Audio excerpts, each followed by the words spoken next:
All right, so I've got this 97 Jeep Wrangler in here today. We are going to be replacing the driver's side upper and lower ball joint.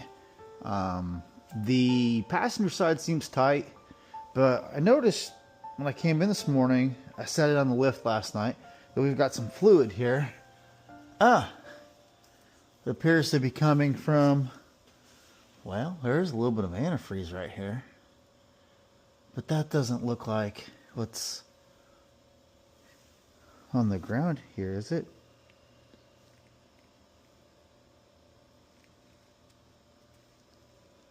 No, that smells different than antifreeze.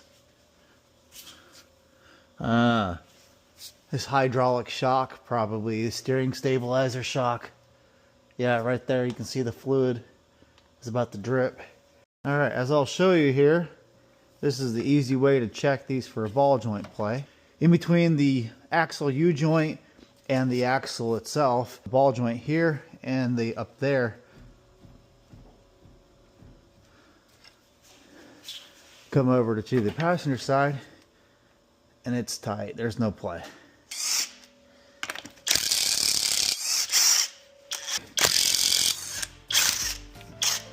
Okay. I'm a little rusty.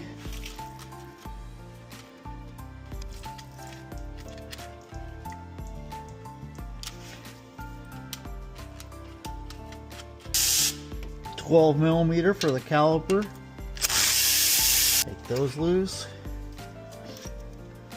Put them in my magnet tray. We're gonna pull this up.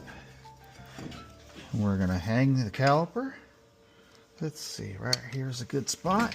If that rotor is machined with the on the vehicle lathe, it's very important this rotor gets in the same spot as it was. So I've marked it to which stud.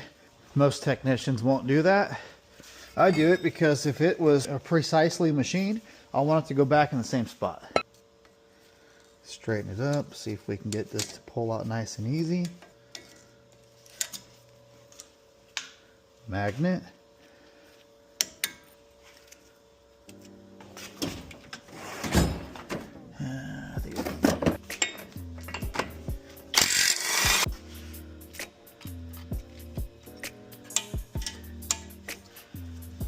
Trash. Now we're going to remove the axle hub bolts. There's 3 of them right here. 1, 2, and then another one on this bottom corner over here. I guess I can get the steering linkage out of the way. I'll put the castle nut back on here.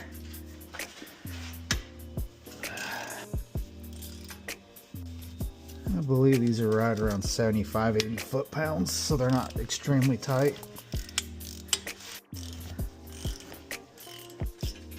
Whew. Alright, got that out. It's going to be trash. Trash.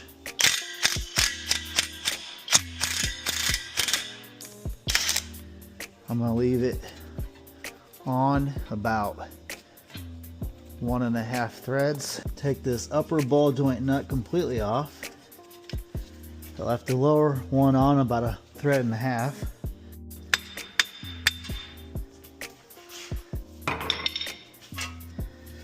Depending how full the front diff is, when you pull the axle out, it'll leak some gear oil.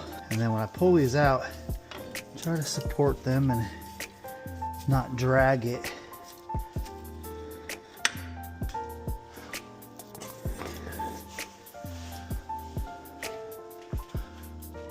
No gear oil came out. Let's get the knuckle to drop down off the ball joints.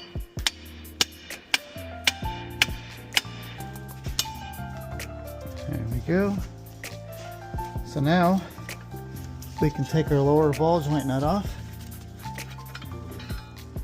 And then there's our knuckle.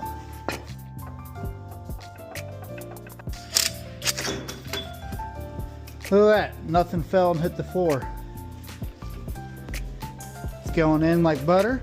So you want to find the press coupler that will fit perfectly on the diameter of the ball joint where you want to press. Then you want to find a receiving coupler that is large enough to go around the ball joint but not come off the edge of the axle. So this is what I've got, and I'll show you how it works.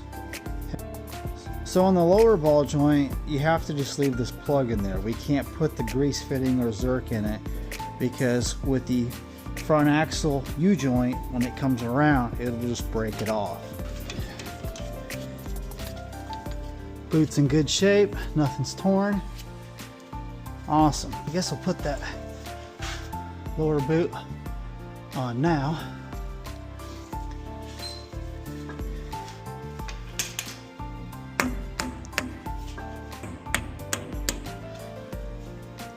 Just like so. Go ahead and put my knuckle on. Nuts to go on to hold it. Lower ball joint castle nut torques to 80 foot-pounds.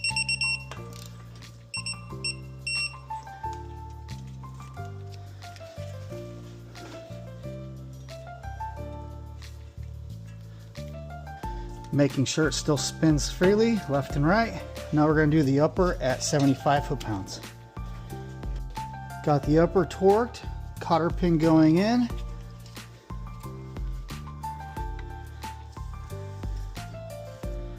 Get that to go in all the way, just like so. Make sure the steering knuckle turns freely. Getting these hub bolts tightened up. I can put my washer back in for my axle. Start the axle nut. This axle nut torques down to 175. As I showed you earlier, I indexed this rotor to the hub, so it's right there. To torque the axle nut, I gotta stake the, I shouldn't say stake, I've got to put a punch or screwdriver in here to hit the caliper bracket. We can hang up our caliper. Mounting bolts. Always start these by hand, always.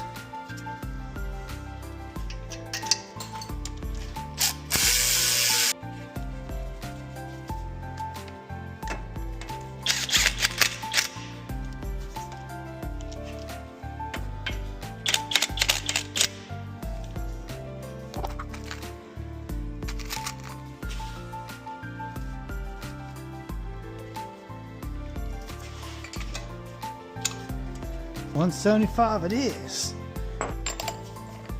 Socket.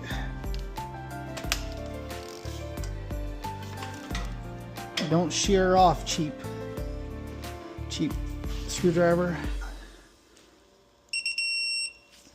Everything's still moving freely, no binding. We got our wave washer.